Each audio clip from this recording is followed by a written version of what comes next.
কয়েকজন বাঙালি পর্বতারোহী তিব্বতের গুম্ফায় ২৭টি দুষ্প্রাপ্য পুঁথি পায়, কিন্তু দুর্ভাগ্যবশত সেই শেষের ৭টি পুঁথি খোয়া যায়। সবকটি পুঁথি ছাড়া লুপ্তধনে পৌঁছানো কি সম্ভব? নমস্কার, আমরা থ্রিল স্টুডিও। আমাদের আজকের গল্পের নাম লুপ্তধন। গল্প পাঠে রয়েছে কৌশিক, প্রীতম আর আমি অপূর্ব। পোস্টার ডিজাইন করেছে এসকে দিলার। গল্পটি মন দিয়ে শুনুন, তবে হ্যাঁ, আমাদের চ্যানেলটিকে সাবস্ক্রাইব না করে থাকলে অবশ্যই করবেন। এই রকম অ্যাডভেঞ্চার গল্প আর গোয়েন্দা গল্প আমরা প্রায়ই নিয়ে আসি। তাহলে আর বেশি দেরি না করে চলুন শুরু করা যাক। কয়েকদিন ধরে হাওয়াটা বড় খারাপ যাচ্ছে। সারা দিন টিপটিপ করে বৃষ্টি পড়ছে, অসময়ের বৃষ্টি। কাজেই শীতটা যেন একটু অসময়ে জাঁকিয়ে বসেছে। কাশীপ্রসাদ বাবুর বরাবরই একটু সর্দির ধাত। ঠান্ডা তিনি একেবারেই সহ্য করতে পারেন না। ফলে একদিনের ঠান্ডাতেই তার গলাটলা ব্যথা হয়ে সে এক বিশ্রী কাণ্ড। পরপর দুদিন অফিস কামাই করে তৃতীয় দিনে গলায় মাফলার, পায়ে গরম মোজা, হট ওয়াটার ব্যাগ, নুনের পুটুলি আর পকেট ভর্তি নানান রকমের ওষুধের বড়ি নিয়ে তিনি কোনো রকমে অফিসে এলেন। খবর নিয়ে তিনি জানলেন একদিন দুর্যোগে বাইরের পড়ুয়া বড় কেউ একটা পড়তে আসেনি, কেবল দু একজন রিসার্চের স্টুডেন্ট ছাড়া। তবে হ্যাঁ, ডাক্তার দ্বিবেদী রোজই এসেছেন, বরঞ্চ অন্যান্য দিনের তুলনায় একটু বেশি সময়ই কাটিয়ে গেছেন। আর কত পুঁথি যে ঘেটেছেন তার কোনো লেখাজোখা নেই। পরশু তো তাকে তোলাই যাচ্ছিল না। ভাগ্যিস বাড়ি থেকে টেলিফোন এলো। একটা জরুরি কল এসেছিল, না গেলেই নয়। তা প্রথমটা তাতেও তিনি বেঁকে বসেছিলেন। শেষে কি মনে করে, হয়তো পেশার ভদ্রতা মেনে চলবার উদ্দেশ্যেই অনিচ্ছা সত্ত্বেও তাকে উঠতে হয়েছিল। কাশীব্রতবাবু মনে মনে একটু হেসে নিলেন। না, লোকটা বোধহয় হয়তো খেপে গিয়েছে, নইলে নিজের আসল কাজ ফেলে এসব শখের ব্যাপার নিয়ে এত কেউ মাথা ঘামায়। কিন্তু আজ ক্যাটালগিংয়ের কাজটা শুরু করতেই হবে। নামচি জং মনাস্টরি থেকে যে পুঁথিগুলো এসেছে সেগুলো নিশ্চয়ই খুব মূল্যবান। ঠিকমতো পাঠোদ্ধার না হলেও ওগুলো নিয়ে খুব সম্ভবত নতুন করে গবেষণা শুরু হওয়ার সম্ভাবনা রয়েছে। তাছাড়া পুঁথিগুলো যেভাবে পাওয়া গেছে সেটাও কম বিস্ময়কর না। যারা এগুলো আবিষ্কার করেছেন তারা কেউই ঐতিহাসিক বা ভাষাতত্ত্ববিদ নন।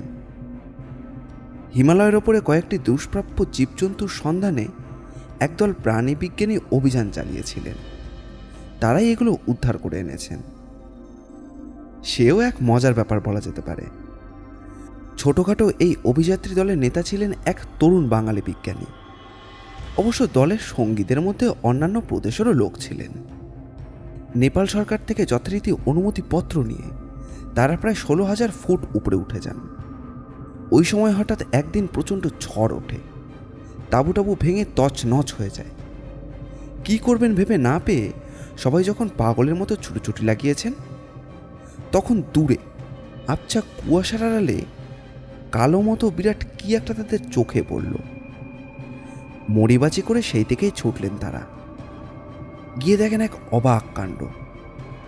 পাহাড়ের ওপরে লোকালয় থেকে বহু দূরে এই জনপ্রাণীহীন নির্জন প্রান্তরে একটি পরিত্যক্ত গুম্ফা পড়ে রয়েছে। গুম্ফা অর্থাৎ বৌদ্ধ মন্দির। তিব্বতীরা, এমনকি ওই অঞ্চলের লোকেরাও ওই নামে মন্দিরকেই বোঝায়। যাই হোক, তখনকার মতো ওই গুম্ফাই অভিযাত্রীদের জীবন রক্ষা করে। পরদিন ঝড় থামলে ভালো করে খুঁটিয়ে দেখার সুযোগ হলো তাদের। পাহাড়ের ওপর একটা সুপরিসর গুহার ওপর পাথর ফেলে ফেলে অনেকটা গুহা মন্দিরের মতো তৈরি করা হয়েছে ওই গুম্ফাটিকে। কিন্তু এখন সেটা একেবারেই পরিত্যক্ত। খুব সম্প্রতি ওখানে কেউ থাকতো বা অন্ততপক্ষে আসা যাওয়া করতো এমনটা মনে হয় না। কিন্তু পরিত্যক্ত হলেও অতীতের কিছু কিছু স্মারক চিহ্ন এখন ওর ভেতরে রয়ে গেছে। তার মধ্যে একটা কুলুঙ্গিতে রাখা লাল খেরো কাপড়ে বাঁধা কতকগুলো পুঁথি বিশেষ উল্লেখযোগ্য। যে কারণেই হোক, মন্দিরটি যখন পরিত্যক্ত হয় তখন ওই পুঁথিগুলো সরিয়ে নেওয়ার সুযোগ হয়নি, কিংবা ভুল হয়ে গেছে। যাই হোক, হয়তো ওগুলোর মধ্যে জায়গাটি সম্বন্ধে কিছু রহস্য খুঁজে পাওয়া যেতে পারে। এই আশায় অভিযাত্রীদের নেতা পুঁথিগুলো সংগ্রহ করেন। এবং ফিরে এসে ওগুলোকে সরকারি পুঁথিশালায় পাঠিয়ে দেন। পুঁথিগুলোর ভাষা এবং অক্ষর ঠিক ওই অঞ্চলের প্রচলিত ভাষা আর অক্ষরের মতন নয়। এই সব কারণে স্বভাবতই পুঁথিগুলো আগ্রহের সৃষ্টি করেছে এবং ওর ভেতরকার বিষয়বস্তু জানার জন্য কেউ কেউ ব্যস্ত হয়ে পড়েছেন। কাশীপ্রসাদ বাবুর হেফাজতে প্রাথমিক কাজগুলো হয়ে গেলেই বিশেষজ্ঞরা কাজে নামবেন এইরকমই ঠিক হয়ে আছে। তাই কাশীপ্রসাদ বাবু একটু স্বভাবতই উদ্বিগ্ন বোধ করছেন।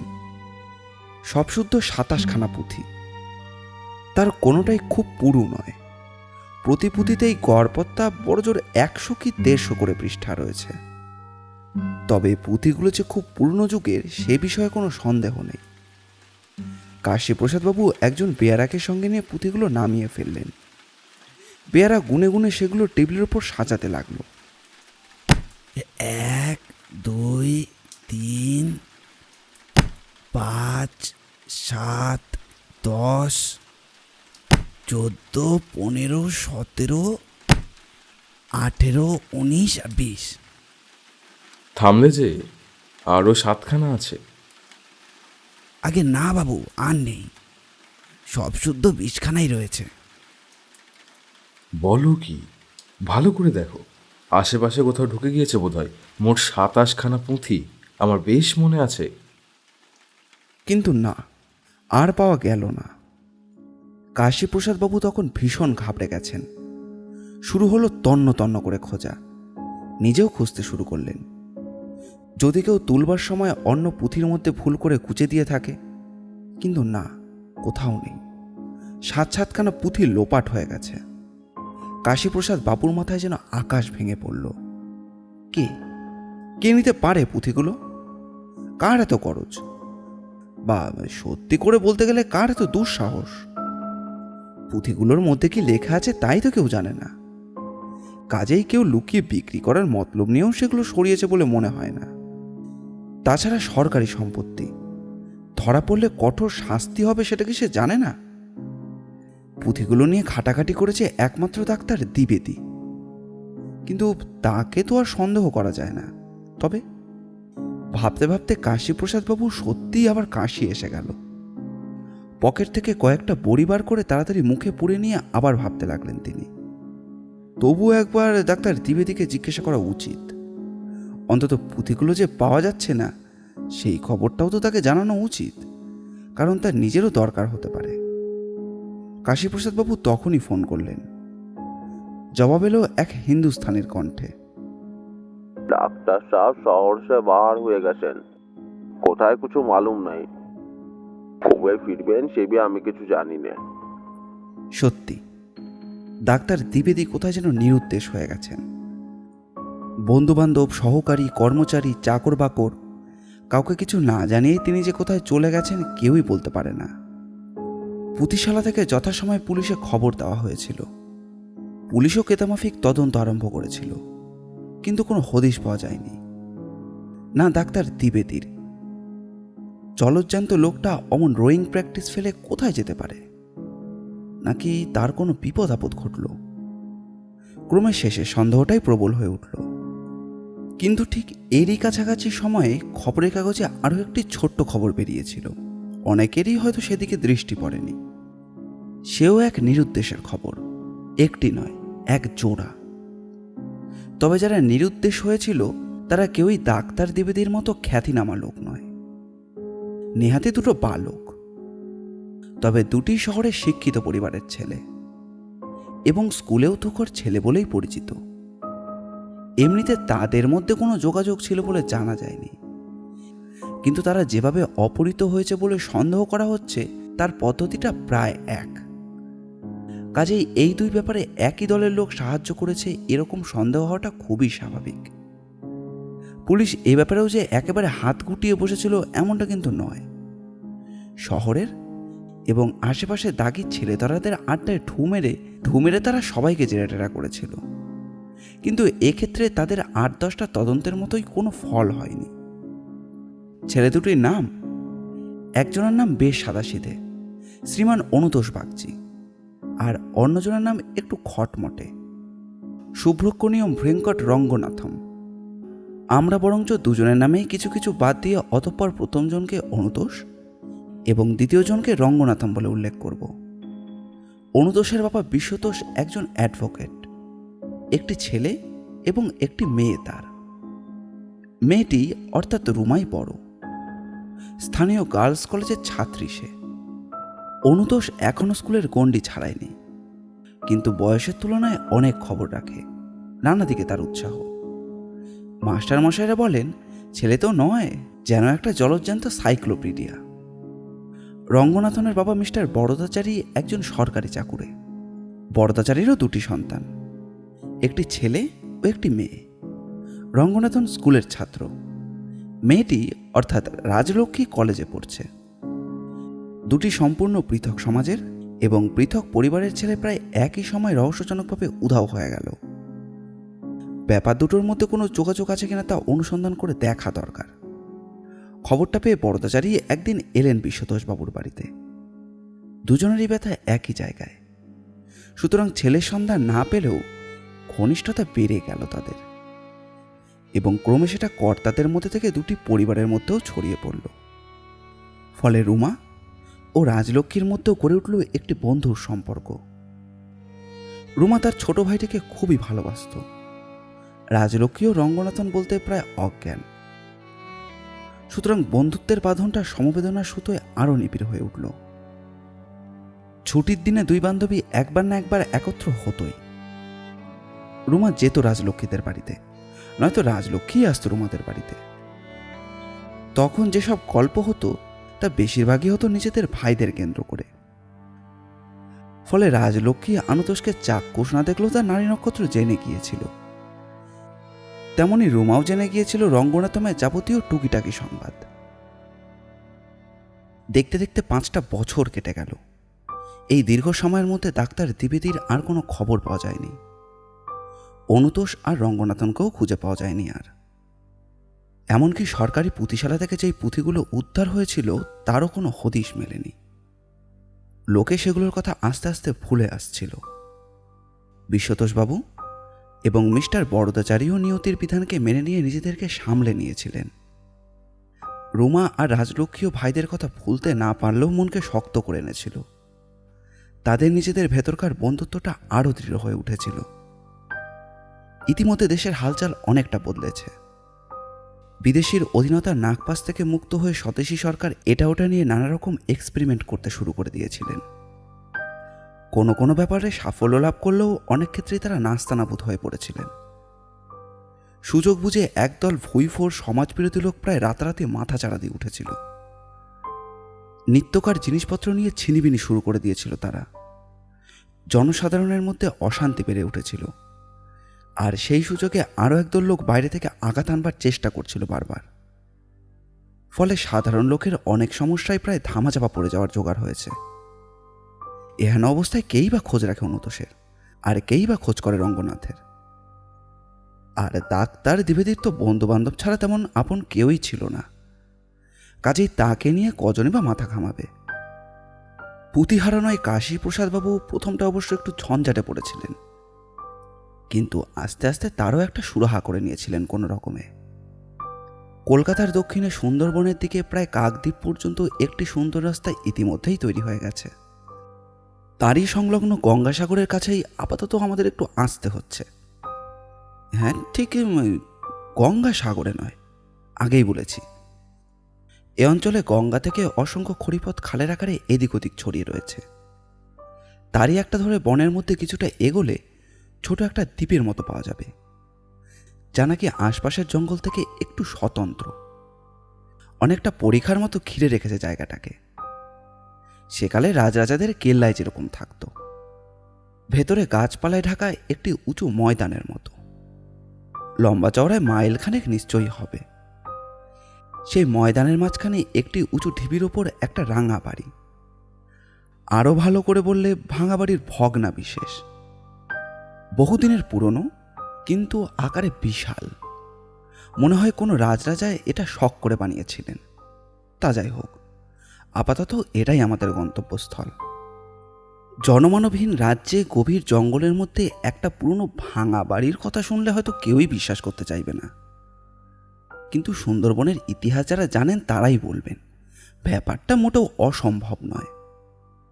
কারণ সুন্দরবনের এখন যে হাল হয়েছে তা বরাবর ছিল না।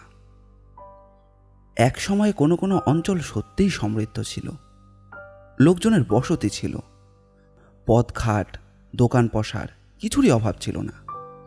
সেই সব জনাকীর্ণ শহরে আর 5টা বড় বড় শহরের মতোই লোক গিজগিজ করত। দূর দূরান্ত থেকে বিদেশিরা আসতো বাণিজ্য করতে, জমিদারেরাও আনন্দে প্রজা শাসন করতেন। সময় সময় এইসব জমিদারদের কেউ কেউ প্রবল প্রতাপান্বিত হয়ে উঠতেন। রাজশক্তিকে তুচ্ছ করে নিজেরাই এক একজন ছোটখাটো রাজা হয়ে বসতেন, সৈন্য সামন্ত পুষতেন এবং সুযোগ পেলে পাশের জমিদারদের এলাকায় হানা দিয়ে তাদের জমিদারি দখল করে নিতেও ছাড়তেন না। জমিদারি, রাজত্ব আর সেই সঙ্গে ডাকাতি, 3টে পেশাই চলতো একসঙ্গে। তারপর এলো একদিন ফিরিঙ্গি জলদস্যুরা, আর আসতে লাগলো আরকান অঞ্চল থেকে দলে দলে মগ, তারাও জলদস্যু। সুন্দরবন হলো তাদের শিকারের আড্ডা। জন্তু শিকার নয়, মানুষ শিকার, মানুষের ধনসম্পদ ও মান মর্যাদার শিকার। তাদেরই অত্যাচারে কি করে সুন্দরবনের সমৃদ্ধ অঞ্চলগুলো ছাড়খাড় হয়ে যেতে লাগলো। প্রাণ ভয়ে ভীত প্রজারা দলে দলে দেশ ছেড়ে পালাতে লাগলো। সমৃদ্ধ জনপদ ধীরে ধীরে পরিত্যক্ত শ্মশান হয়ে যেতে লাগলো। সেই ইতিহাস এখনো ভালো করে লেখা হয়নি, কিন্তু এখনো সুন্দরবনের গভীর জঙ্গলে মাঝে সেই সমৃদ্ধ জনপথের স্মৃতিচিহ্ন দেখা যায়। বড় বড় অট্টালিকার ধ্বংসাবশেষ, উঁচু উঁচু ঢিবি, কেল্লার গড় বা পরিখা ইত্যাদি আরও কত কি। কাজেই যে ভাঙা বাড়িটার কথা ইতিপূর্বে উল্লেখ করেছি সেটা সত্যিই আশ্চর্য হওয়ার তেমন কিছু নেই। কিন্তু ইতিহাসের কথা থাক, অন্তত আমরা বরঞ্চ ওই বাড়িটার একটু চারিপাশে ঘুরে দেখি। বাড়িটা অতি প্রাচীন। দেওয়ালের পাতলা পাতলা ইটগুলো দেখে তা স্পষ্টই বোঝা যায়। আজকালকার দিনে ওই রকম পাতলা ইটের খুব একটা চলন নেই। শুধু পাতলাই নয়, কোনো কোনো ইট আবার বেশ কারুকার্য করা। কিন্তু কারুকার্য করা হলে কি হবে, কালের নিষ্ঠুর আঘাতে জরার হাত থেকে রক্ষা পায়নি সেগুলো। অনেক জায়গার ইট বেরিয়ে এসেছে, কোনো কোনো জায়গায় আবার খসে পড়েছে একদম। কিন্তু একটু লক্ষ্য করলে দেখা যাবে জায়গায় জায়গায় যেন সম্প্রতি একটু একটু মেরামত করা হয়েছে। জানলা দরজাগুলো সর্বত্র খা খা করছে না, কোনো কোনোটা যেন সম্প্রতি নড়াচড়া করা হয়েছে, এবং সেটা দেখলেই বোঝা যায় কেউ কি এই বাড়িটায় এখন বাস করতে শুরু করেছে। ঠিক তাই, সন্ধ্যা পর্যন্ত অপেক্ষা করলেই টের পাওয়া যাবে। সন্ধ্যার পর জানালার ফাঁক দিয়ে ক্ষীণ একটা আলোর রেখা বেরিয়ে আসবে। তাহলে নিশ্চয়ই এটাতে কোনো মানুষ বাস করে, বুনো জন্তুরা নিশ্চয় নয়, বা কোনো অশরীরীও নয়। কারণ বুনো জন্তুরা নিশ্চয়ই আলো জ্বালাতে পারে না, আর অশরীরীদেরও কোনো আলোর প্রয়োজন নেই। কিন্তু এখানে এই জঙ্গলের মধ্যে বাস করতে আসবে এমন উদ্ভট শখ কার হতে পারে? নিশ্চয়ই কোনো কারণ আছে, দেখাই যাক না। ফটক পেরিয়ে বাড়ির উঠোনে ঢুকলে দেখা যাবে সামনে লম্বা বারান্দা চলে গেছে, সারি সারি থাম দিয়ে করা বারান্দা। সেই বারান্দা শেষ হয়েছে একটা প্রস্থ চাতালে, তার সামনে পাশাপাশি 2টো ঘর, দুটোই বেশ বড় বড়। কিন্তু তার থেকেও আশ্চর্য দৃশ্য দেখা যাবে সেই ঘরের ভেতর ঢুকলে। একটা ঘর একেবারেই বই দিয়ে ঠাসা, নানা রকমের বই, নানা ভাষার বই। এই নির্জন রাজ্যে এত বই এলো কি করে, কে আনলো? আর পাশের ঘরটি আরও কৌতূহলজনক, সেখানে বইটই নেই, কিন্তু ঢুকলে বোঝা যায় সেটি কোনো ডাক্তারের ঘর। রোগী দেখবার এবং রোগীর ওপর অস্ত্রোপচার করবার জন্য নানা রকমের সরঞ্জামে ভর্তি সেই ঘর।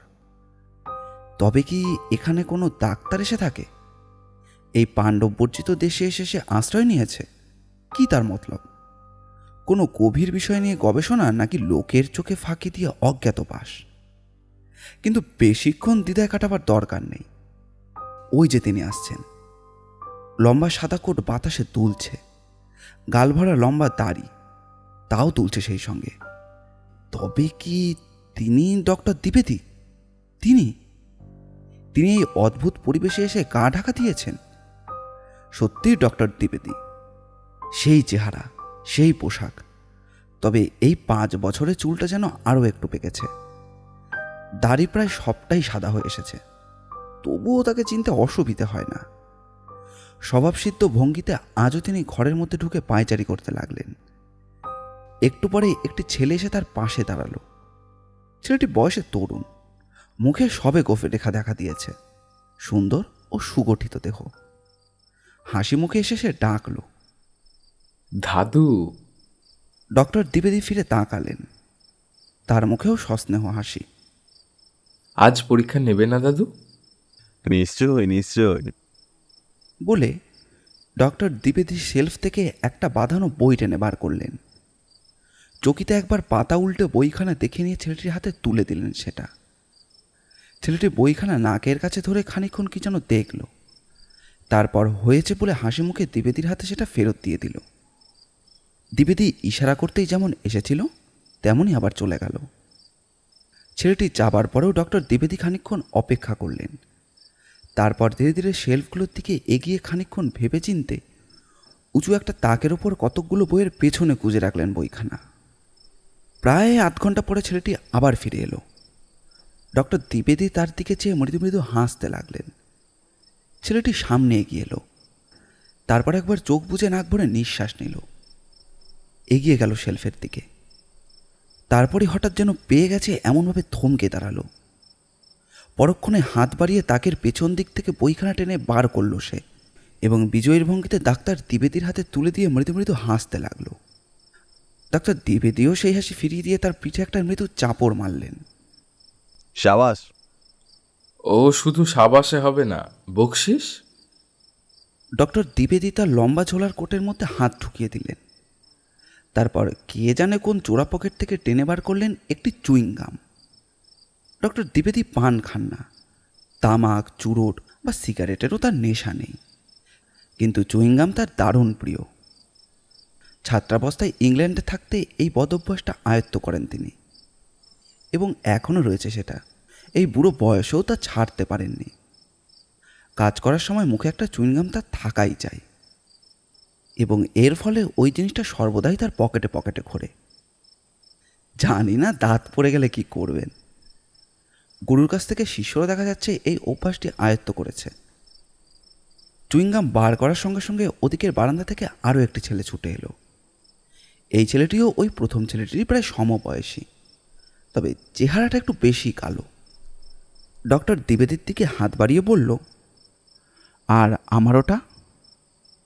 ছেলেটি বেশ বাংলা বলে, কিন্তু আসলে সে যে বাঙালি নয় সেটা তার কথার টানেই বোঝা যায়। ডক্টর দ্বিবেদী খুশি হয়ে বললেন, খানে গেছে তাহলে? That's very good. খাসা ইংরেজি তো রঙ্গনাথন। আর তোমারও উচ্চারণ পিকুলিয়ারও, তাই না দাদু? রঙ্গনাথনের নাম শুনে ছেলে দুটিকে হয়তো আন্দাজ করা যাচ্ছে। হ্যাঁ, এরা সেই নিরুদ্দেশ দুই ছেলে, অনুতোষ আর রঙ্গনাথন। সুন্দরবনের এই নির্জন প্রান্তে তারা এলো কি করে, এবং ডক্টর দ্বিবেদীর সঙ্গে তাদের সম্পর্কই বা কী, সবই যেন একটা রহস্য মনে হচ্ছে। সন্ধ্যার পর তিনজন খেতে বসেছেন। এই সময়টা ডাক্তার দ্বিবেদীর গল্প বলার সময়। খেতে খেতে নানান গল্প চলে, কোথা দিয়ে যে ঘন্টা কেটে যায় তার টেরও পাওয়া যায় না। শুধু খোশ গল্প নয়, ডাক্তার দ্বিবেদী এই সময় আরও নানান বিষয়ে গল্প ছলে আলোচনা করে, যার ফলে অনুতোষ এবং রঙ্গনাথন দুজনেই অনেক কিছু শিখে ফেলেছে। একটা ভাজা মাছ মুখে পুড়ে দিয়ে অনুতোষ আরামে চোখ বুজে চিবুচ্ছিল। হঠাৎ রঙ্গনাথন ইশারায় তাকে থামতে বলে কান পেতে কি যেন শুনবার চেষ্টা করতে লাগলো। ডক্টর দ্বিবেদী সপ্রশ্ন কণ্ঠে তাকে জিজ্ঞাসা করল, কি হলো? অনুতোষই জবাব দিল, কি আবার হবে, ও তো সবসময় কিছু না কিছু শিখছে, এক মুহূর্তও স্বস্তি নেই। যেমন শিখিয়েছ, ভোগও এখন। রঙ্গনাথন আবার হাতের ইশারায় তাকে থামতে বলল। মিনিটখানে খাওয়া বন্ধ রেখে কেন জানি না গম্ভীর হয়ে রইল। তারপর বলল, কেমন যেন একটা ছপ করে আওয়াজ হচ্ছে, নৌকোর দাঁড় ফেললে যেরকম আওয়াজ হয়, তবে মনে হচ্ছে অনেক দূরে। নদীতে বান ডেকেছে হয়তো, ঢেউগুলো এসে পাড়ে আছড়ে পড়ছে জোরে জোরে, তাই হয়তো এরকম মনে হচ্ছে। রঙ্গনাথন আরও খানিকক্ষণ কান পেতে শুনল, তারপর আবার বলল, নদীর পাড় তো অনেক কাছেই আছে, এ ছপছপ আরও দূরের, নিশ্চয়ই নদী দিয়ে কোনো নৌকো আসছে। ডক্টর দ্বিবেদী যেন একটু চিন্তিত হলেন। এই অঞ্চলে লোকজনের যাতায়াত তো খুবই কম। প্রায় মাইল 10 দূরে সুবলচকে কিছু লোক থাকে, জঙ্গলে মধু আর এটা সেটার ব্যবসা করে তারা। সেখানেই সপ্তাহে একদিন করে ছোটোখাটো হাট বসে। তারাও তাদের সপ্তাহের জিনিসপত্র বা রসদ সাধারণত ওখান থেকেই সংগ্রহ করে আনেন। এছাড়া বাইরের লোক এ অঞ্চলে কালে ভদ্রে ছাড়া কখনো আসে না। কাজেই রঙ্গনাথনের অনুমান যদি সত্যি হয়, তবে একটু আশ্চর্যের কথা বই কি। সেদিন গল্প আর তেমন জমল না। খাওয়া দাওয়ার পর ডক্টর দ্বিবেদী তার অভ্যাস মতো লাইব্রেরি ঘরে গিয়ে ঢুকলেন। অনুতোষ আর রঙ্গনাথনও তাদের নিজের নিজের ঘরে গিয়ে দরজায় খিল দিয়ে দিল। খিল দেওয়াটা হয়তো অপ্রয়োজনীয়, তবুও ওরা দেয়, বহুদিনের অভ্যাস এটা। হয়তো খিল দিয়ে ওরা নিশ্চয়ই কিছু একটা করে, কিন্তু কি যে করে বাইরের লোকের সেটা জানা সম্ভব নয়। পরদিনই সুবলচকে হাটবার। আজকাল রঙ্গনাথন আর অনুতোষ সপ্তাহে পালা করে প্রয়োজনীয় জিনিসপত্র নিয়ে আসতে যায়।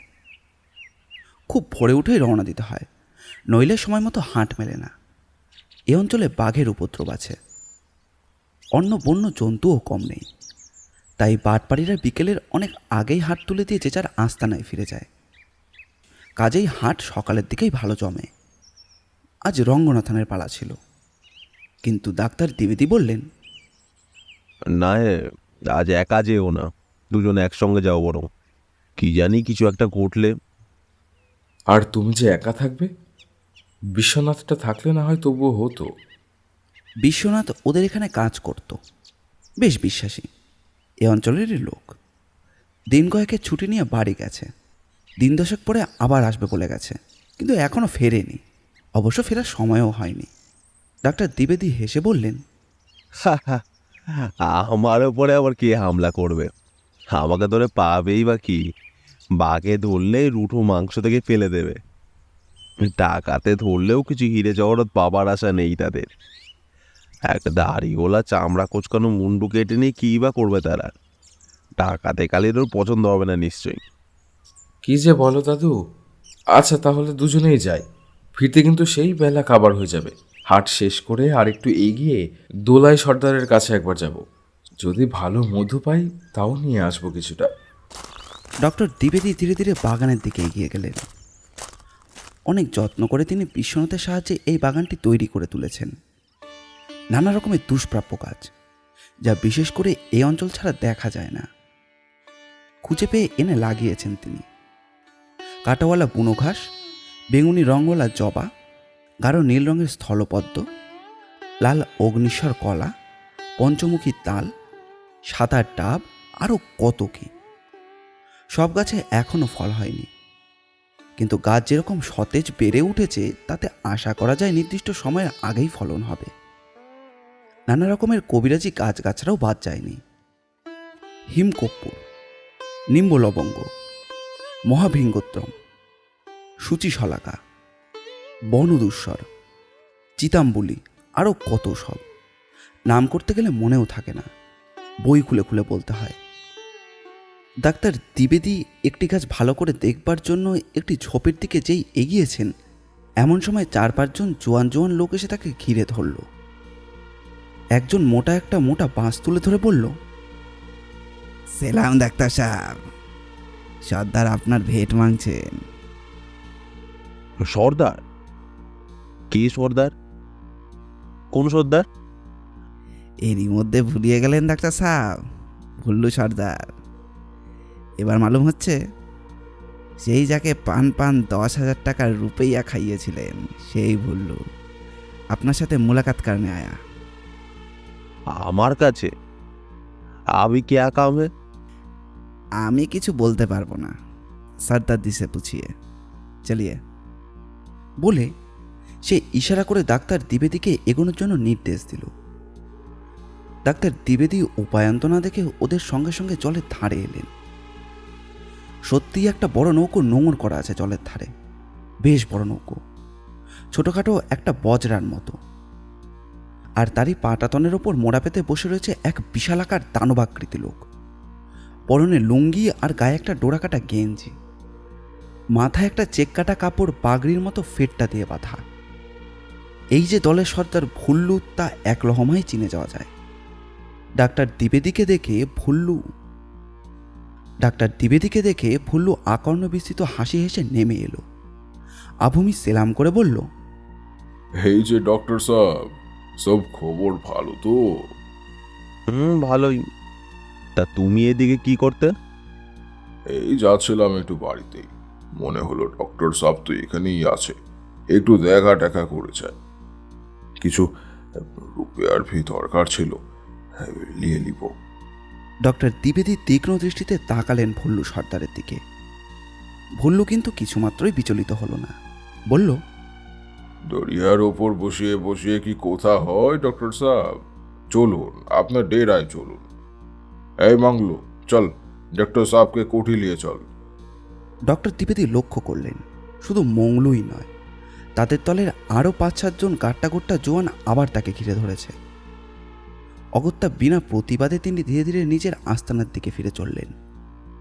চলতে চলতে ভুল্লু প্রশ্ন করল, ক সাল হবে ডক্টর সাহেব? 5 से 7? রোমি, আপনি ওস্তাদ লোক। ডক্টর দ্বিবেদী কোনো রকমে হুহা করতে করতে তার আস্তানা অর্থাৎ সেই ভাঙা বাড়িটার মধ্যে এসে ঢুকলেন। ভুল্লু তেমনই বিনয়ের সঙ্গে বলল, আরে বাপ, ডক্টর সাহেব কো আগাড়ি যেতে দে। আসুন ডক্টর সাহেব, আমরা ভিতরে গিয়ে বসি। এসব কথাবার্তা কি আর বাইরে হয়? ডক্টর দ্বিবেদী লাইব্রেরি ঘরে ঢুকলেন। ভুল্লুও সঙ্গে সঙ্গে ঢুকল। চারিদিকে তাকিয়ে বলল, ডরছেন কেন? 5-7-10 হাজার রুপয়া তো আপনার হাতের মেলা। লাখ লাখ রুপয়া কামাচ্ছেন। हीरा जहरत भी हुआ बहुत। কোথা লুকিয়ে রেখেছেন সব? ছেলিয়া দুটো কাহা গেল? টাকা কোথায় পাবো? আমি তো রোজগারের জন্য এখানে আসিনি। টাকা তো দেশে বসেই রোজগার হতো।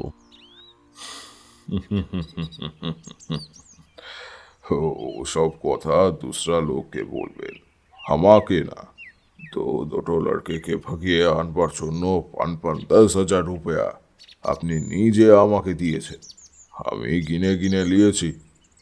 10,000 খরচা করেছেন, কত 10,000 কামিয়েছেন। চালিয়ে দুটা বড় হয়ে গেছে, তাদের শিখিয়েছেন, তারাও তো এখন কামিয়ে আনছে। কোথায় গেল তারা? তাদের ভি আমি দেখতে চাই। তারা কেউ এখানে নেই, থাকেও না। আর তাছাড়া তাদের দিয়ে টাকা কামাবার জন্য তাদের আনিনি। তাছাড়া তাদের দিয়ে টাকা কামাবার জন্যও তাদের আনিনি। তারা টাকা কামায়ও না। আপনার কথা শুনে আমার হাসি আসছে। বড় বড় ঘর থেকে গুন্ডা লাগাইয়া দুটো ছোকরাকে আপনি ফুলাইয়া নিয়ে এলেন। মতলব কি ছিল আপনার? গুন্ডা লোক আমরা বুঝি না। তবে হ্যাঁ, ঝুট বলবো না, আপনার তাওয়া ভি বহুত বড়িয়া ছিল। বাঙালি ছেলিয়াটা তো একদম টের ভি পেল না, সির্ফ চলিয়ে এলো। আর ওই ছেলেটা থোড়া গোলমাল লাগিয়েছিল, কিন্তু ভুল্লু সর্দার যে কাজের ভার নেয় তা বরবাদ করে না। আপনার রুপয়া খেয়েছিলাম, কাম ভি হাসিল করে দিয়েছি। দুটো ছেলিয়া নিয়ে আপনি চুপসে পালায়া এসেছেন এই জঙ্গল মে, সব আমরা জানি। তা কি কিসিকে বলেছি নাকি ছেলিয়ার বাবার কাছে ডবল রুপয়া মেঙ্গে আপনাকে ধরিয়ে দিয়েছি? ভুল্লু সর্দার গুন্ডা আছে, लेकिन बेईमान नॉय। लेकिन डॉक्टर साहब, और भी तो कुछ देना चाहिए ना। एक आदमी बेधड़क मुनाफा लूटबे और उसको सागड़ित बसिए बसिए देखबे, यह तो ठीक बात नहीं। ডক্টর দ্বিবেদী এবার যুক্তি দিয়ে বোঝাবার চেষ্টা করলেন। যে কারণেই হোক দুটো চালাক চতুর ছেলের প্রয়োজন ছিল তার, এবং বেশ কয়েক বছরের জন্যই ছিল। শুধু তাই নয়, ছেলে দুটি সম্পূর্ণ তার আয়ত্তের মধ্যে থাকা দরকার। তার ইচ্ছে মতো করে তিনি তাদের গড়ে তুলবেন। ওরকম শর্তে কোথায় পাবেন ছেলে? কে ছেড়ে দিতে রাজি হবে নিজেদের ছেলেকে এভাবে? সেই জন্যই উপায়ন্ত না দেখে মরিয়া হয়ে তিনি ফুল্লু সর্দারের সাহায্য নিয়েছিলেন। ছেলে কিডন্যাপ করতে অর্থাৎ চুরি করতে ফুল্লু সর্দার ওস্তাদ, এ খবর তিনি আগেই সংগ্রহ করেছিলেন। যখন ওই দলের একজন হাসপাতালে দৈবক্রমে তার চিকিৎসাধীনে এসে পড়ে, সেই লোকটাই যোগাযোগ ঘটিয়ে দিয়েছিল। কথা হয়েছিল 5,000 টাকার। অবশ্য ডাক্তার দ্বিবেদীও সাহায্য করেছিলেন ছেলেদের ধরে আনবার আগে অবচেতন করে নেওয়ার জন্য ওষুধ জুগিয়ে। ভল্লু সর্দার অবশ্য তার কাজ ঠিকমতোই করেছিল এবং তিনিও তার পারিশ্রমিক কড়ায় গণ্ডায় পরিশোধ করে দিয়েছিলেন। সুতরাং সে দেনা পাওনা চুকে বুকে গেছে। এখন আবার তার জেদ টানা কেন? ভল্লু সর্দারকে তিনি বিশ্বাস করেছিলেন যে সে তাকে কোনোদিনও ফাঁসিয়ে দেবে না। সেদিক দিয়ে ভল্লু কোনো বিশ্বাসঘাতকতাও করেনি, সেজন্য তিনি কৃতজ্ঞ। ছেলে দুটোকে তিনি কিভাবে মানুষ করেছেন তার জবাব তিনি ভল্লুকে কেন দিতে হবে? ভল্লু জবাবে বলল সেজন্য সে আসেনি।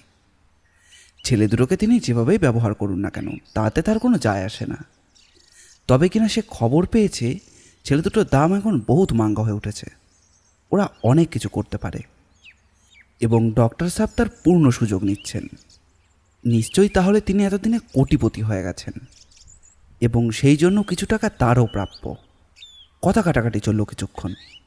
ডাক্তার দ্বিবেদী নানাভাবে বোঝাবার চেষ্টা করলেন যে এখানে হিরে জহরত তো দূরের কথা, নেহাত খরচ চালানোর বেশি সামান্য উদ্ধৃত টাকাও নেই তাদের। সঙ্গে যাই এনেছিলেন তাও প্রায় নিঃশেষ হতে এসেছে। এখন খরচ চলবে কি করে সেটাই ভাবনা দেখা দিয়েছে। সুতরাং ভল্লু সর্দার আগাগোড়াই ভুল ধারণা করে এসেছে। तब छलिया तो उठा के बाहर कुड़िए देन, हमारा हिस्सा আমি ওদের থেকে নিয়ে নিব। কোথায় পাবে ওদের? ওরা তো এখানে নেই। ভল্লুর বিরাট পাকানো গোফের পাশে একটা মুচকি হাসি খেলে গেল। तब चलिए डॉक्टर साहब। মানুষকে কি করে ধরে নিয়ে যেতে হয় সে ব্যাপারে এদের দক্ষতা অপরিসীম।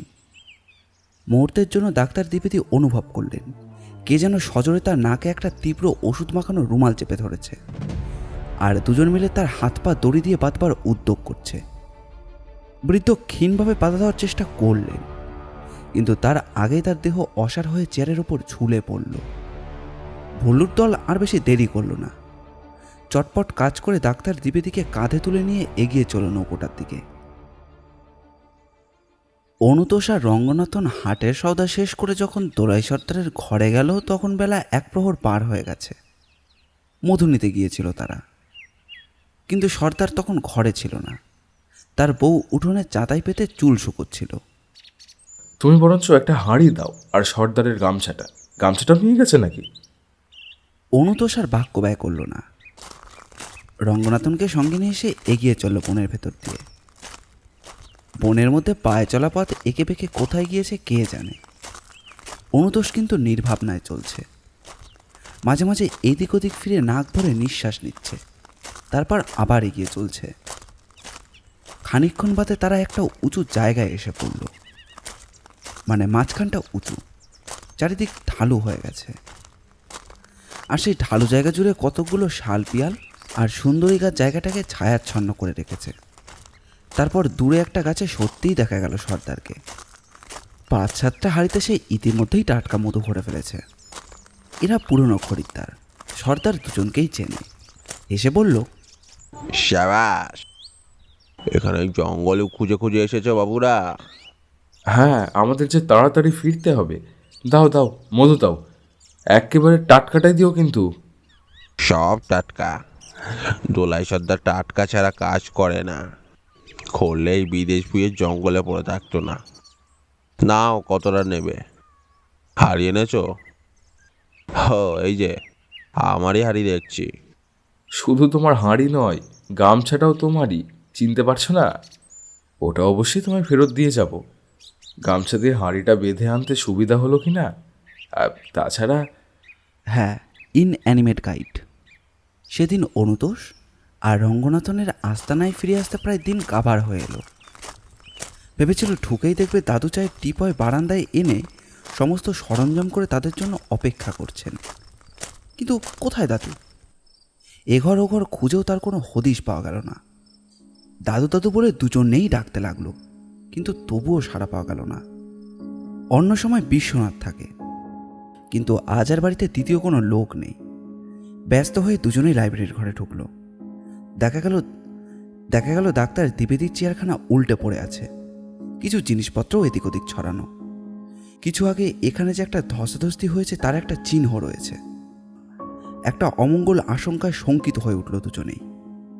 ঘর থেকে বেরিয়ে এসে এলো বাগানে, কারণ এই বাগানটি দাদুর খুবই প্রিয়। রোজ একবার করে এখানে আসা চাই। বাগানে ডাক্তার দ্বিবেদীর চটির দাগও রয়েছে, এবং সেটা ধীরে ধীরে চলে গেছে জলের ধারে। কিন্তু সেখানেই যত গোলমাল। এক জায়গায় মাটিতে অনেকগুলো পায়ের ছাপ, তার কতকগুলো আবার খালি পায়ের, কিন্তু বেশ ভারী পায়ের পাতা, আর আকারেও বেশ বড়। পাগুলি যে কোনো জোয়ান লোকে সেটা দেখলেই বোঝা যায়। রঙ্গনাথন জলের ধার দিয়ে আরও খানিকটা এগিয়ে গেল। আকাশের আলো তখন অনেকটা কমে গেছে, তবুও সেই স্পষ্ট আলোকেই দেখা গেল একেবারে ওই খালি পায়ের ছাপগুলো বেশ সুসংবদ্ধ, যেন সার বেঁধে কারা জলের ধারে এসেছে। একজন না, কয়েকজন। কতকগুলো পায়ের ছাপ আবার উল্টো দিকেও রয়েছে, কিন্তু সেগুলো অস্পষ্ট। কতকগুলো জলের তোরে ধুয়েও গেছে। যেগুলো জলের দিকে গেছে সেগুলো আরও স্পষ্ট।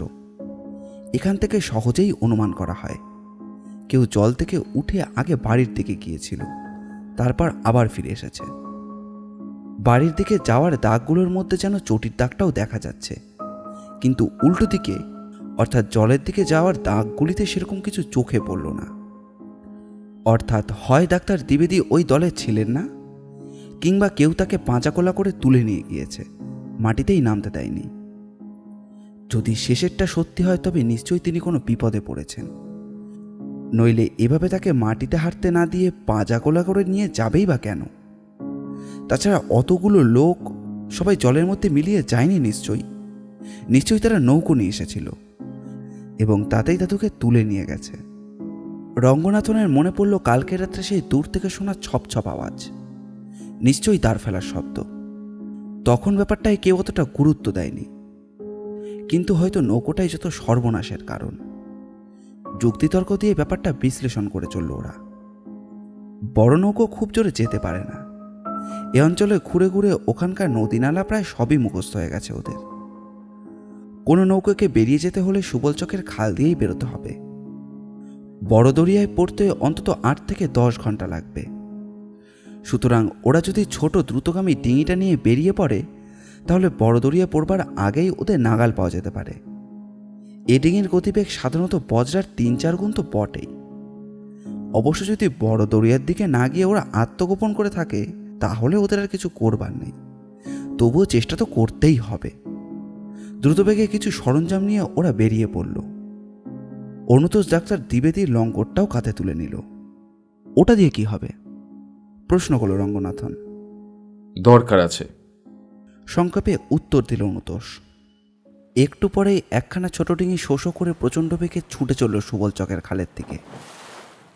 রাত তখন গভীর। ডিঙি বাইতে বাইতে দুজনের হাতেই ধরে এসেছে, কিন্তু তবুও টানার বিরাম নেই।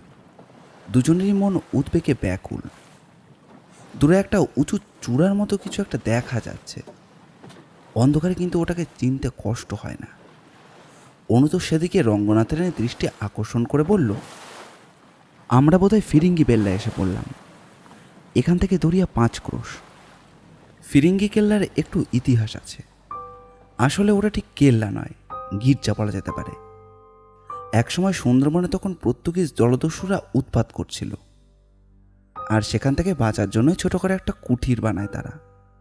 কুঠি হলেও সুরক্ষিত কুঠি, তাই লোকে বলতো কেল্লা।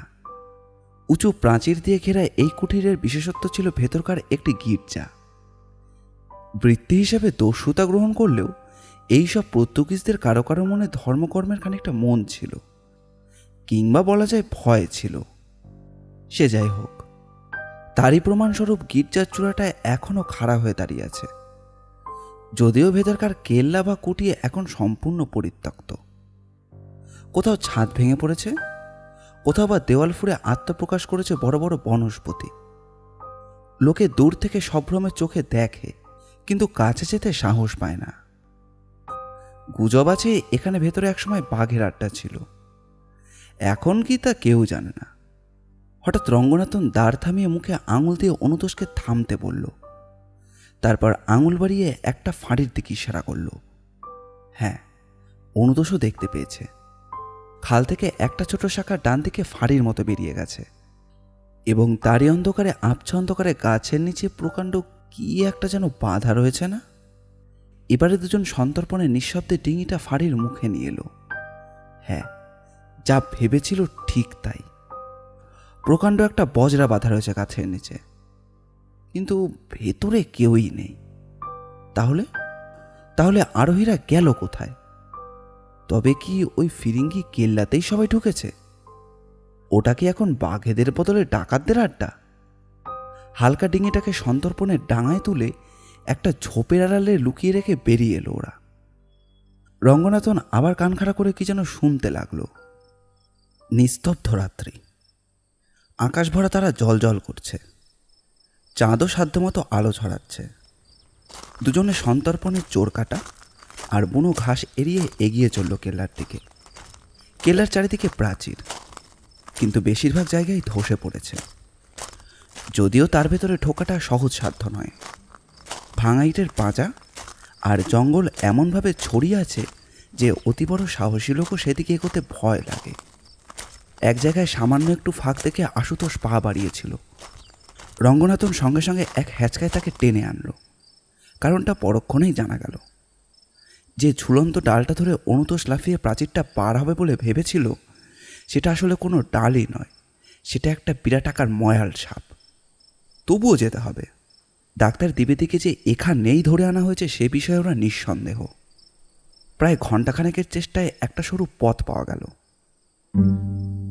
গাছপালা ছাঁটাই করে সদ্য সদ্য কেউ ওটা তৈরি করেছে, সেটাও বোঝা গেল। রঙ্গনাথন আবার কান পেতে শুনতে লাগলো। ভেতরের তর্জন গর্জন তখন থেমে গেছে। মাঝে একটু ফিসফিস করে শব্দ শোনা যাচ্ছিল, এখন তাও নেই। এখন শব্দটা নিঃশ্বাসের। মানুষ ঘুমাবার সময় যেরকম নিঃশ্বাসের শব্দ হয়, ঠিক তাই। কোনো ঘরেই জানালা কপাট নেই, সুতরাং ভেতরে ঢুকে পড়া কিছুমাত্র কঠিন নয়। গির্জার চূড়ার ঠিক নিচের ঘরটাই হচ্ছে সব থেকে বড় এবং অক্ষত। ওই ঘরেই হয়তো সবাইকে পাওয়া যাবে। সত্যিই পাওয়া গেল। 5-6টা জোয়ান জোয়ান সন্ডা গোছের লোক মেঝেতে চাটাই বিছিয়ে দিব্যি ঘুমোচ্ছে। ওদের মধ্যে একজনের পোশাকটা একটু জমকালো অন্যদের চাইতে। তার বিরাট মুখখানা থেকে থেকে নড়ে উঠছিল। মনে হচ্ছিল বুঝি ঘুমিয়ে ঘুমিয়েই হাসছে সে, তবে হাসিটা বড় বাঁকা। লোকটার মুখের দিকে তাকিয়ে কিন্তু থমকে গেল অনুতোষ। বহুদিনের কথা, তবুও আচ্ছা মুখটা মনে পড়ে তার। এই লোকটাই না তার সঙ্গে ভাব জমিয়ে নানা রকমের বিশ্বাস জাগিয়ে শেষে একদিন তাকে কোথায় নিয়ে গিয়েছিল? কিভাবে, কি কৌশলে, কিছুই তার মনে নেই, কিন্তু লোকটাকে তার ঠিক মনে আছে। ভাগ্যিস দাদু ছিলেন। তিনি তো লোকটার কাছ থেকে তাকে উদ্ধার করেন, তারপর কত কষ্ট করে মানুষ করেছেন।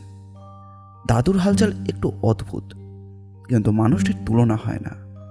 কিন্তু এই লোকটা এখানে কেন? এতদিন পরে দাদুর উপরে কি শোধ নিতে এসেছে? নিশ্চয়ই তাই। রঙ্গনাথনকে কথাটা বলতে হবে, কিন্তু এখন নয়। তাকেও তো এই লোকটাই কিডন্যাপ করেছিল। রঙ্গনাথন কি ওকে চিনতে পারেনি? কিন্তু না, চুপ, আগে দাদুকে চাই। ডাক্তার দ্বিবেদী কিন্তু এখানে নেই। নিশ্চয়ই তাকে অন্য কোথাও আটকে রেখেছে। খুঁজে বার করতে হবে। কেমন করে? অনুতোষের পক্ষে হয়তো তা অসাধ্য হবে না। দরজার সামনে দাঁড়িয়ে নাক ভরে নিঃশ্বাস নিল অনুতোষ, যেন সমস্ত পরিস্থিতিটা মোকাবিলা করার জন্য সে তৈরি হয়ে নিচ্ছে। তারপর রঙ্গনাথনের হাত ধরে টানতে টানতে বেরিয়ে এলো। সেই নিথর পরিত্যক্ত ইতিহাসের ভগ্নস্তূপের মধ্যে দিয়ে এগিয়ে চলল অনুতোষ। মাঝে মাঝে থামছে, ঘন ঘন নিঃশ্বাস নিচ্ছে, তারপর আবার এগিয়ে চলছে, যেন এই পরিত্যক্ত পুরী সবই তার চেনা। অনুতোষ চলছে, আর যন্ত্রচালিতের মতো রঙ্গনাথও চলছে তার সঙ্গে সঙ্গে। অন্ধকারে ঠিকমতো পা ফেলা যায় না, কিন্তু অনুতোষের চলা তাতে বন্ধ হচ্ছে না। অবশেষে চলতে চলতে মনে হলো তারা একটা সুড়ঙ্গের মুখে এসে পড়েছে। আরও মনে হলো ভেতর থেকে ক্ষীণ একটা আলোর রেখাও বেরিয়ে আসছে যেন। অনুতোষ একটু ইতস্তত না করে ভেতরে ঢুকে পড়ল, পেছন পেছন রঙ্গনাথও। সুড়ঙ্গটা তেমন একটা বড় নয়, আর শেষ হয়েছে একটা ছোট কুঠুরির মধ্যে। সম্ভবত পর্তুগিজ আমলে এটা একটা গুপ্তগৃহ হিসেবে ব্যবহৃত হতো, কারণ মনে হলো ওই সুড়ঙ্গ ছাড়াই এখানে ঢুকবার আর দ্বিতীয় কোনো পথ নেই। তাছাড়া ঘরটা যেন মাটির থেকে একটু নিচে। সাহসে ভর করে আরো লক্ষ্য করে দুজন এগিয়ে চলল। অনুতোষ তখন নিঃসন্দেহ যে এখানেই দাদুকে পাওয়া যাবে।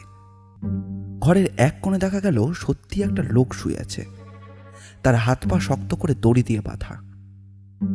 কথা বার করার জন্য হয়তো ওর উপর অত্যাচারও করা হয়েছে, কারণ কপালে এবং নানা জায়গায় কতগুলো কালশিরার দাগ রয়েছে, এবং সেটা অল্প আলোকেই চোখে পড়ছে। হ্যাঁ, অনুতোষের অনুমান নির্ভুল। লোকটি আর কেউই নয়, ডাক্তার দ্বিবেদী। ঘরে আর দ্বিতীয় কোনো লোক ছিল না। এখানে এ অবস্থায় কোনো পাহারা রাখার দরকার আছে একথা কেউ ভাবেও নি। ডাক্তার দ্বিবেদীও নিঝুমের মতো পড়েছিলেন। হঠাৎ কানের কাছে অস্পষ্ট স্বরে দাদু ডাক শুনে ধর্মর করে উঠে বসলেন। অনুতোষ ইশারায় চুপ করতে বলল। রঙ্গনাথন এবার কান খাড়া করে কি যেন শোনবার চেষ্টা করল। তারপর নিশ্চিন্তভাবে বলল, না, কোনো ভয় নেই, ওরা সবাই ঘুমিয়ে পড়েছে। কিন্তু এভাবে তো আর বেশিক্ষণ অপেক্ষা করা যাবে না। দুজনে মিলে চটপট ডাক্তার দ্বিবেদীর বাঁধনটা খুলে ফেলল। তারপর সবাই মিলে এখন কি করা যায় সেই নিয়ে পরামর্শ করতে লাগলো। যেই পথে এসেছে সেই পথেই কি ফিরবে? না, তাতে ধরা পড়ে যাওয়ার ভয় বেশি। ডাক্তার দ্বিবেদী বললেন, সুড়ঙ্গ দিয়ে যখন এই গুপ্তগৃহে ঢোকার ব্যবস্থা হয়েছে, তখন এখান থেকে বেরোবারও কোনো গুপ্ত দরজা নিশ্চয়ই আছে। দেখো দেওয়ালের কোনো জায়গায় ফাঁকা পাও কিনা। অনুতোষ দেওয়ালে টোকা মেরে দেখতে লাগলো। না না, দেওয়ালে কিছু নেই, কিন্তু পায়ের কাছটা অমন ভিজে ভিজে লাগছে কেন? পাথরের মেঝের ফাটল দিয়ে জল উঠছে মনে হয়। তখন দুজনে মিলে সেই পাথরটা নাড়া দিতেই দেখা গেল পাথরটা আলগা হয়ে উঠে আসছে, এবং তার তলায় কয়েক ধাপ সিঁড়ি নেমে গেছে। অনুতোষ আলোটা নিয়ে এসে সিঁড়ি দিয়ে নেমে গেল এবং পরক্ষণে স্বস্তির হাসি হেসে বলল, সিঁড়ির পরেই রয়েছে এই গুপ্ত দরজা, আর তার পাশেই সেই খাল। এই সিঁড়ি দিয়ে নামলেই খালের ধারে গিয়ে পৌঁছানো যাবে। জোয়ার আসছে বোধ হয়, তাই জলের তোরে ফাটল দিয়ে জল বেরিয়ে আসছে। কিন্তু আর দেরি নয়, দাদু তুমি হাঁটতে পারবে তো? ডাক্তার দ্বিবেদী দৃঢ়কণ্ঠে বললেন। পারতে হবেই। ধীরে অতি সন্তর্পণে তিনজন সিঁড়ি বেয়ে নেমে এলেন। মাত্র কয়েক পা, তারপরে এক ঝলক ঠান্ডা বাতাস। সমস্ত শরীর যেন জড়িয়ে গেল। এ তো শুধু বাতাস নয়, এ যেন মুক্তির বাতাস। রঙ্গনাথন আরও একবার কান খাড়া করে কি যেন শুনল। তারপর নিশ্চিন্ত কণ্ঠে বলল, ওরা এখনও ঘুমোচ্ছে, এখনও নিঃশ্বাসের শব্দ ছাড়ার কোনো শব্দই নেই। ডিঙি বজরার থেকে অনেক জোরে যাবে, সুতরাং সবাই মিলে ঝোপের আড়াল থেকে ডিঙিটাই টেনে বার করল। প্রাণপণে বেয়ে রাতভর হওয়ার আগে যদি সুবল চোখে পৌঁছানো যায় তবেই বাঁচোয়া, কারণ সেখানে লোকের বসতি আছে। একবার হাজির হতে পারলে শত্রুর আক্রমণের আশঙ্কা কম। তারপর কি কর্তব্য সেটা ওখানে গিয়ে ভাবা যাবে। ডাক্তার দ্বিবেদী বললেন, ওরা টের পেলেই আমাদের খোঁজে বেরোবে। যাবার আগে বজরাটার একটা ব্যবস্থা করে দেওয়া দরকার। অনুতোষ আর রঙ্গনাথন তখনই ছুটল বজরার দিকে। একটু চেষ্টা করতেই তলাকার কয়েকখানা কাঠ আলগা হয়ে গেল। সেগুলো খুলে নিয়ে তিনজনেই ডিঙিতে উঠে বসল। এদিকে বজরার মধ্যে হু হু করে জল ঢুকতে লাগলো। একটু পরেই পাটাতন, এমনকি বজরায় ঢুকবার দরজাখানিও জলের নিচে তলিয়ে গেল। শুধু মাথাটুকু জলের ওপরে জেগে রইল। দড়িগুলো একটু বেশি জলে ঠেলে দিতেই সেটুকুও জলের নিচে অদৃশ্য হয়ে গেল। ওরাও কিছুটা নিশ্চিন্ত মনে নৌকোটা ছেড়ে দিল। সারা রাত ছুটে চলল ডিঙি। ভোরের আগে সুবল চকে পৌঁছে গেল সেটা। সুবল চকে সাপ্তাহিক হাটের কথা আগেই বলেছি। হাট ছাড়াও সেখানে কয়েকটা স্থায়ী দোকান আছে। তাছাড়া বাইরে থেকেও বণিকেরা মাঝে মধ্যে নৌকো নিয়ে আসে ব্যবসার খাতিরে। নৌকো বোঝাই করে দামি দামি কাঠ নিয়ে যায়। এ অঞ্চলের মধু, হরিণের চামড়া ও নানা রকমের বনজ সম্পদের প্রচণ্ড চাহিদা রয়েছে। কোনো কোনো গাছের গালাও পাওয়া যায়, যদিও সেটা খুব বেশি নয়। এইরকম একটা মহাজনের নৌকো ধরতে পারলে অল্প প্রয়াসে মৌখালি পর্যন্ত চলে যাওয়া যেতে পারে। আর মৌখালি থেকে তো স্টিমার সার্ভিস রয়েইছে গোসাবা ও হাঁসখালি প্রভৃতি জায়গার সঙ্গে। ডাক্তার দ্বিবেদী সুবল চোখে এরকমই একটা মহাজনের নৌকোর খোঁজ করতে লাগলেন। এখানকার একজন বিখ্যাত ব্যাপারীর সঙ্গে তার চেনা পরিচিত ছিল, সেই ব্যবস্থা করে দিল। সুন্দরবনে অজ্ঞাতবাস শেষ করে ডাক্তার দ্বিবেদী কি আবার শহরে ফিরে আসবেন? বিশ্বনাথবাবু হঠাৎ একটা টেলিগ্রাম পেয়ে হকচকিয়ে গেলেন। টেলিগ্রামটা এসেছে কাকদ্বীপ অঞ্চল থেকে। প্রেরক হিসাবে তলায় যার নামটি লেখা আছে তার সঙ্গে বিশ্বতোষবাবুর কখনো ব্যক্তিগত পরিচয় ছিল বলে তো ওর মনে পড়ছে না, কিন্তু ওতে যেই খবরটা দেওয়া আছে তা ওর কাছে অভাবনীয়। খবরটি সংক্ষিপ্ত। অনুতোষকে নিয়ে কাল সকালে আপনার কাছে যাচ্ছি, দ্বিবেদী। টেলিগ্রামটা নিয়ে নাড়াচাড়া করছেন এমন সময় হঠাৎ সশব্দে টেলিফোনটা বেজে উঠল। রিসিভারটা তুলে নিয়ে শুনতে পাওয়া গেল একটা পরিচিত স্বর। আর ঠিক সেই দিনেই কাশীপ্রসাদবাবুও ওই রকম একটা টেলিগ্রাম পেলেন। কয়েক বছর আগে আপনাদের সরকারি পুঁথিশালা থেকে কয়েকখানা দুষ্প্রাপ্য পুঁথি লোপাট হয়েছিল, আপনার নিশ্চয়ই মনে আছে। সেই পুঁথির সন্ধান পাওয়া গেছে। শিগগিরই পুঁথিগুলোকে নিয়ে আপনার সঙ্গে দেখা করছি। ইতি ডক্টর দ্বিবেদী। বলাই বাহুল্য, কাশীপ্রসাদবাবুও কম হকচকিয়ে যাননি। শুধু পুঁথি বাবার খবরেই নয়, ডাক্তার দ্বিবেদীর মতো অমন একজন খ্যাতিনামা চিকিৎসক যে অমনভাবে নিরুদ্দেশ হয়ে যে বিস্ময় সৃষ্টি হয়েছিল তার পুনরাবির্ভাবে সে বিষয় যেন আরও বেড়ে গেল। রঙ্গনাথন আর অনুতোষকে তাদের নিজের নিজের আত্মীয় পরিজনদের কাছে পৌঁছে দিয়ে ডাক্তার দ্বিবেদী তার নিজ গৃহে ফিরে এলেন। খবর পেয়ে বন্ধুমহলে হইচই পড়ে গেল, কিন্তু তার চেয়েও আলোড়ন জাগালো খবরের কাগজের রিপোর্টারদের মধ্যে। সঠিক ঘটনার বিবরণ জানার জন্য তারা দিবারাত্রি হানা দিতে লাগলো তার বাড়িতে। ডাক্তার দ্বিবেদী প্রায় অস্থির হয়ে পড়লেন। অবশেষে তিনি ঘোষণা করলেন তার কাছে কাউকে আসতে হবে না। তিনি নিজেই এ বিষয়ে বড় একটি বিবৃতি করে গেছেন। তৈরি হলে জনসাধারণের কৌতূহল মেটাবার জন্য এবং সরকারকে তাদেরকে কর্তব্য নির্ধারণের সুযোগ দিয়ে সেটি প্রকাশের জন্য পত্রিকায় পাঠিয়ে দেবেন। যথাসময়ে সেই বিবৃতি কাগজে প্রকাশিত হলো। সেই বিবৃতি থেকে গল্পের জন্য যেটুকু দরকার সেটা বেছে নিয়ে এখানে তুলে দিলাম। নমস্কার, আমি ডাক্তার শ্রী সত্যনারায়ণ দ্বিবেদী। সুস্থ দেহে সুস্থ মস্তিষ্কে এবং অন্যের প্ররোচনা ব্যতি রেখে এই বিবৃতি লিপিবদ্ধ করছি। ডাক্তারি শাস্ত্রের উপরে আমার বরাবরই খুব ঝোঁক। আপনারা সকলেই জানেন চিকিৎসা শাস্ত্রে আমি মোটামুটি সাফল্যই লাভ করেছি। বিশেষ করে লোকে বলে অস্ত্র চিকিৎসায় নাকি আমার সমকক্ষ এদেশে খুব বেশি নেই, হয়তো একটু বাড়িয়েই বলে। তবে অস্ত্র চিকিৎসক হিসেবে আমি যে অর্থ উপার্জন খারাপ করি না এ কথা অস্বীকার করব না, কিন্তু অর্থ উপার্জনে তো সব নয়। আমার মতে যিনি অসাধারণ কিছু দেখাতে পারেন তিনি সার্থক চিকিৎসক। অল্প বয়স থেকে আমার নানান বিষয়ে কৌতূহল খুব বেশি। এই জন্যই আমি ডাক্তারি শাস্ত্র ছাড়াও নানান ধরনের জ্ঞানের বই, বিজ্ঞানের বই, নানান রকম ভাষা শিখেছিলাম। সংস্কৃত ভাষা আমি ভালোই জানি, পালিত, প্রাকৃত প্রভৃতি ভাষাও শিখেছি। এমনকি কিছু কিছু তিব্বতী, নেপালি, আরবি এবং ফার্সিও শিখেছি। এইসব ভাষা শিখবার একটা নিগুড় কারণ হচ্ছে যে আমি ওইসব ভাষাভাষী প্রাচীন পণ্ডিতদের চিন্তাধারার সঙ্গে কিছুটা পরিচিত হতে চেয়েছিলাম। আমার বিশ্বাস তাদের রচিত কোনো কোনো প্রাচীন হাতে লেখা পুঁথির মধ্যে এমন সব সম্পদ লুকানো আছে যা আমরা বর্তমান বৈজ্ঞানিক যুগেও খুঁজে বার করতে পারিনি। জীবজগৎ সম্বন্ধে নানান রকম তত্ত্ব ঘাঁটতে ঘাঁটতে আমার নানা বিষয় নিয়ে কৌতূহল হয়েছিল। আমি লক্ষ্য করেছিলাম কতগুলো ইতর প্রাণীর মধ্যে এমন কতগুলো সহজাত ক্ষমতা আছে যা মানুষের মধ্যে নেই। যেমন ধরুন ঘ্রাণ শক্তি। কুকুরের ঘ্রাণ শক্তির কথা কে না জানে। কুকুরের মতোই বাঘ, চিতা প্রভৃতি জন্তুর মধ্যেও ওই একই রকম ঘ্রাণ শক্তি দেখা যায়। কুকুর একবার যে গন্ধ শোকে তা সহজে ভুলতে পারে না, আর এই গন্ধ শুকে শুকে সে অনেক অসাধ্য সাধন করে দিতে পারে। আপনারা পুলিশ বিভাগে শিক্ষিত গোয়েন্দা কুকুরের কথা তো শুনেছেন। অপরাধীর ব্যবহৃত কোনো জামা বা ওই ধরনের কোনো জিনিসের গন্ধ শুকিয়ে দিয়ে তাকে ছেড়ে দিলে সে গন্ধ শুকে শুকে অপরাধীকে ঠিক শনাক্ত করে দিতে পারে। এমনকি অপরাধী যে পথ দিয়ে চলে গেছে গন্ধ শুকে শুকে ঠিক সেই পথ অনুসরণ করাও তার পক্ষে কঠিন নয়। কুকুরের যেমন ঘ্রাণ শক্তি, তেমনি কোনো কোনো প্রাণীর আছে শ্রবণ শক্তি। বাদুড়কে এই বিষয়ে সবচেয়ে প্রতিভাবান বলা যেতে পারে। যে সব শব্দ আমাদের কানে একেবারে ধরাই পড়ে না, বাদুড়ের কাছে কিন্তু তা ঠিক ধরা পড়ে।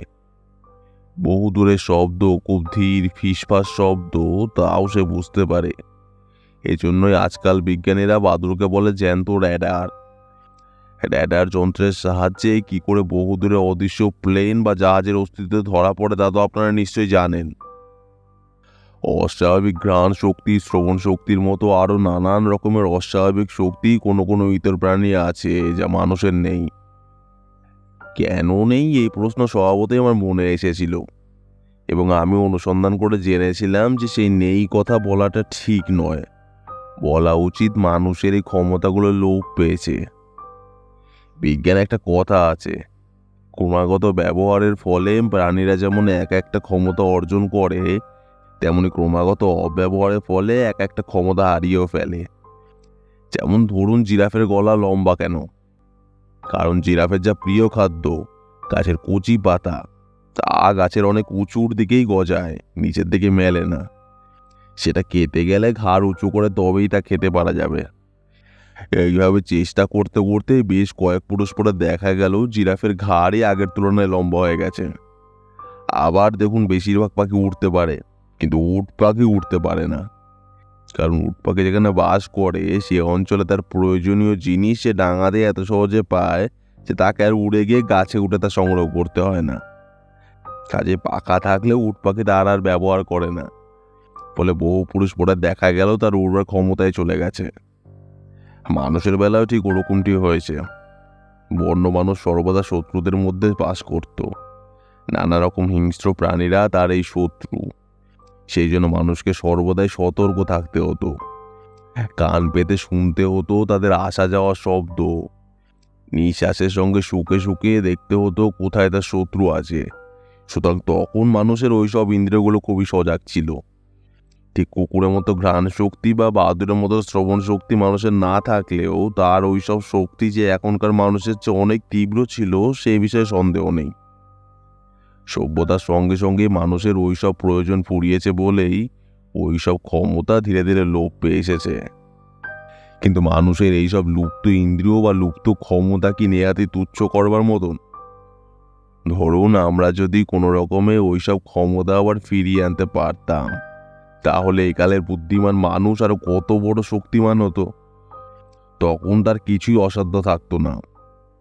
সম্পদকে আমরা বলি ধন, আর লুকানো টাকা পয়সাকে বলি গুপ্তধন। সেই গুপ্তধন দৈবাৎ পেয়ে গেলে নিজেদের কত ভাগ্যবান বলে মনে করি। ঠিক সেইভাবে এই লুপ্ত সম্পদকেও আমরা অনায়াসে বলতে পারি আমাদের লুপ্ত ধন। সে ধন হারিয়ে গেছে।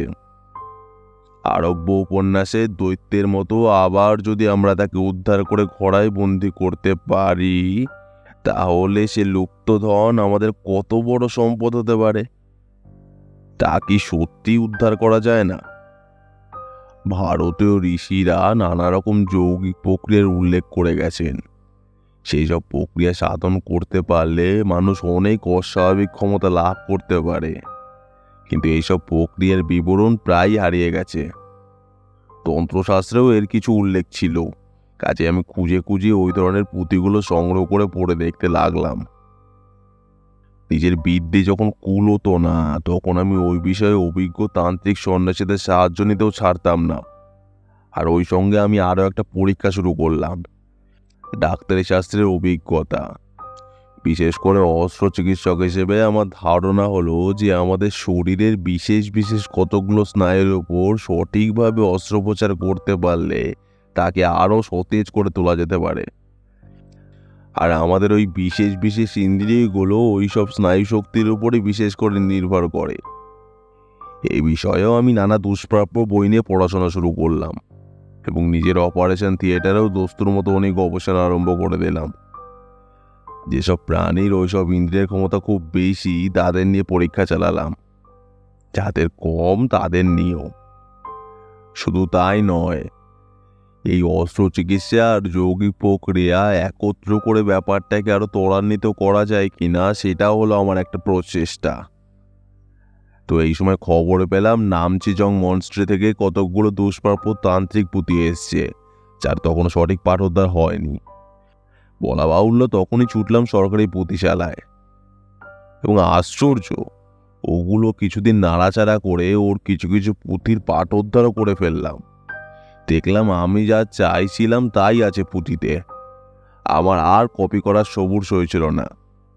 অগ্রপশ্চাৎ বিবেচনা না করে একদিন কাশী প্রসাদ বাবুর অনুপস্থিতিতেই কিছু পুঁথি সরিয়ে ফেললাম। শহরে আমার যে প্রতিপত্তি, তাতে আমাকে যে কেউ চোর বলে সন্দেহ করবে না এ বিশ্বাসের বলেই এটা করা সম্ভব হলো। কিন্তু আমি বুড়ো হয়ে পড়েছি। ওইসব যৌগিক ব্যায়াম, যৌগিক প্রক্রিয়া আমার পক্ষে কি করা সম্ভব? তাছাড়া আমি তো শুধু ওর উপরে নির্ভর করতে চাই না, সেই সঙ্গে সঙ্গে কিছু অস্ত্রোপচারও করতে চাইছে। তো নিজের ওপরে তো আর নিজের অস্ত্রোপচার করা যায় না। মনে হলো বেশি নয়, গুটি দুই ছোট ছেলে, বেশ চালাক চতুর শিক্ষিত পরিবারের দুটি ছেলে যদি জোগাড় করতে পারি, তাহলে আমার পরীক্ষা হয়তো সফল হবে। ওদের ওপরে অস্ত্রোপচার করে তারপর ওদের দিয়ে ওইসব প্রক্রিয়া শিখিয়ে নিতে পারলে হয়তো আমি পৃথিবীতে একটা কাজের মতো কাজ করে যেতে পারবো। আমার আর তর্স হয়েছিল না, কিন্তু কে আমাকে এইসব শর্তে ছেড়ে দেবে? তখন আমার মাথায় খুন চেপে গেল। বিজ্ঞানের জন্য আমি কোনো দুষ্কর্মকেও কেয়ার করব না। ছলে বলে কৌশলে যেভাবে হোক দুটি ছেলে অন্তত আমার চাই, দুটি পরীক্ষার জন্য। তো সুযোগও জুটে গেল অভাবনীয়ভাবে। এক ছেলে ধরা গুন্ডা ধরা পড়তে পড়তে আহত হয়ে ভর্তি হলো এসে হাসপাতালে, আমারই ওয়ার্ডে। তো কথা প্রসঙ্গে সে আমার কাছে সব কথাই বলল। এই বলল যে তাদের দলের সর্দার হচ্ছে ভুল্লু। টাকা পেলে সে যেভাবেই হোক, যেখান থেকে হোক ছেলে ধরে নিয়ে আসতে পারবে। সেই যোগাযোগ ঘটিয়ে দিল। ভুল্লু সর্দারকে টাকা কবুল করে আমি দুটি সোনার চার ছেলে অনুতোষ আর রঙ্গনাথকে চুরি করিয়ে আনলাম।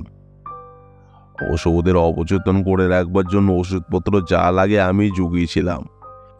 ভুল্লু আমার হয়ে 10,000 টাকার বিনিময়ে কাজটা হাসিল করে দিয়েছিল। এইবার আসল কাজ। ছেলে দুটোর উপরে অস্ত্রোপচারটা প্রায় সঙ্গে সঙ্গেই, ওদের জ্ঞান হবার আগেই সেরে নিয়ে রাতারাতি পালিয়ে এলাম সুন্দরবনে সেই নির্জন ভগ্নপুরীতে। জায়গাটা অবশ্য আগে থেকেই ঠিক করা ছিল, তবে বেনামিতে, কেউ টের পেল না। তাছাড়া আমার তো স্ত্রী পুত্র বা অন্য কোনো নিকটাত্মীয় নেই। কাজে আমি নিরুদ্দেশ হলে 2-4 দিন হইচই হবার পরে ব্যাপারটা নিয়ে কেউ যে তেমন মাথা ঘামাবে না এ বিশ্বাস আমার ছিল। সুন্দরবনে এসে ছেলে দুটোকে গড়ে তোলার কাজে আমার সর্বশক্তি ব্যয় করলাম। ওরা জানতো না যে আমি ওদের কিডন্যাপ করেছি।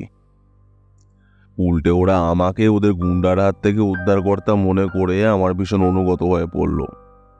আমি হলাম ওদের দাদু। রঙ্গনাথন বাংলা শিখে গেল, আর দুজনেই যৌগিক প্রক্রিয়া অভ্যাস করতে লাগলো আমার নির্দেশ মতো। অনুতোষের ঘ্রাণ শক্তি অল্প দিনে অসম্ভব রকমভাবে বেড়ে উঠল, আর রঙ্গনাথের বাড়ল শ্রবণ শক্তি। আমার সার্থক অস্ত্রোপচারের সঙ্গে ভারতীয় ঋষির যৌগিক প্রক্রিয়ার সমন্বয় ঘটিয়েই অসম্ভব ব্যাপারটা সম্ভব হলো। ওরা ফিরে পেল ওদের লুপ্ত ইন্দ্রিয়। ওদের পূর্বপুরুষেরা যা হারিয়েছিল সেই পরম সম্পদ, লুপ্ত ধন। সমাজের চোখে আমি একজন মস্ত অপরাধী। পরের ছেলে কৌশলে চুরি করার কঠোর অপরাধে আমার দণ্ড অনিবার্য, কারণ আমি আজ সমাজ বিরোধী। শুধু তাই নয়, আমি একজন চোরও বটে। সরকারি পুঁথিশালা থেকে দুষ্প্রাপ্য পুঁথি চুরি করে নিয়েছি, তার জন্য আমি দণ্ডনীয়। আমার বিচারের ভার আমি দেশবাসীর উপরে ছেড়ে দিলাম। তারা যে দণ্ড দেবে তা আমি মাথা পেতে নেব। কিন্তু যে বৈজ্ঞানিক মহাসত্য আমি হাতে কলমে প্রমাণ করে দেখিয়ে দিয়ে গেলাম, তার জন্য একটু অনুকম্পনাও কি আমি পেতে পারি না? ডাক্তার দ্বিবেদীর বিবৃতি এখানেই শেষ। এর পরের ঘটনা সংক্ষিপ্ত। ডাক্তার দ্বিবেদীর অপরাধ সত্যিই গুরুতর, তাই তাকে যথাসময়ে অভিযুক্ত করা হয়েছিল। কিন্তু মামলার বিপক্ষ দলের 2 প্রধান সাক্ষী শ্রীমান অনুতোষ এবং শ্রীমান রঙ্গনাথন বেঁকে বসায় সরকারের পক্ষ থেকে বিশেষ সুবিধা করতে পারেনি। বিশ্বতোষবাবু এবং মিস্টার বরদাচারীও নাকি এই মামলায় বিশেষ আগ্রহ দেখাননি। গল্পটি ভালো লাগলে অবশ্যই লাইক করবেন এবং কীরকম লাগলো সেটি কমেন্ট করে জানাবেন। আমরা আপনাদের মধ্যে থেকে একটি কমেন্ট পিন করে দেব। এই রকম অ্যাডভেঞ্চার গল্প আর গোয়েন্দা গল্প আমরা প্রায়ই নিয়ে আসি। আমাদের চ্যানেলটি ঘুরেও আসতে পারেন। আমাদের চ্যানেলটিকে সাবস্ক্রাইব করে আমাদের পাশে থাকবেন। আপনাদের ভালোবাসা একান্ত কাম্য। ধন্যবাদ।